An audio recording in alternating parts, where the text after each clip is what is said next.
Buka na pa lang, nakakatakam na, my God. Hi beautiful people, nagbabalik. So, dito nga pala kami kumakain sa Good Face every time pumupunta kami Baguio. Sa murang halaga lamang ay mabubusog na kayo. Next is pumunta naman kami sa Baguio highest point sa Atok. Actually, may mas highest pa pero hindi na kami nakapunta dahil natagalan na kami dito sa garden. Dahil kung makikita nyo, napakaganda, iba't ibang bulaklak, napakalawak at sobrang lamig. Kailangan nyo ng jacket pag pumunta dito. At pagbalik naman sa exit, makakakuha ka ng free kape at tinapay which is sobrang sarap. Sobrang perfect sa weather. Kung makikita nyo, iba't iba, may violet, may sunflower at iba pa. Sobrang dami ding dumadayo dito dahil worth it ang 250 pesos mo kapag pumunta ka dito. Pwede kang magpa-picture sa iba't ibang bulaklak at nag-enjoy pa nga kami.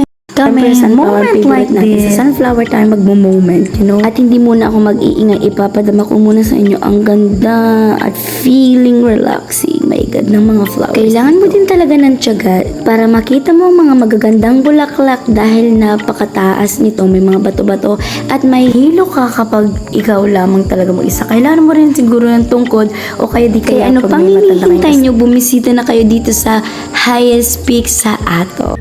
Kung pwede lang din talagang mag-uwi dito, napakarami ding repolyo dito sa loob. Napakaganda guys. Ano pang iniintay nyo? Bumisita na kayo dito, hindi kayo magsisisi. And yung mga photographer dito, napakaganda pa. Napakagandang kumuha at mapapasabi kang, kuya, isa pa. Hindi ka rin talaga magsasawa na kuhaan ng mga litrato ang bawat bulaklak dahil unang kita mo pa lang, maakit ka na. Hoy, ano yun? Meron nga palang iba't ibang kulay nito. Nandito ang orange, pink. Minsan talaga tsyempo ka na rin lang para makakuha ka ng magandang litrato. Dahil sa dami ng bumibisita at minsan pag nagpakuha ka sa mga kasama mo, napaka masasabi kang, Kuya Carl, isa pa. Buti na lang may masipag maglalagay din nga ako ng clip para mataman nyo naman ang napakaganda at iba't ibang klase ng bulaklak dito sa Atok, Baguio.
And syempre, dapat may picture kaming dalawa para mas ma-enjoy namin yung moment. And may remembrance kami dito sa Baguio Atok. Sana mas makabalik pa kami ulit dito.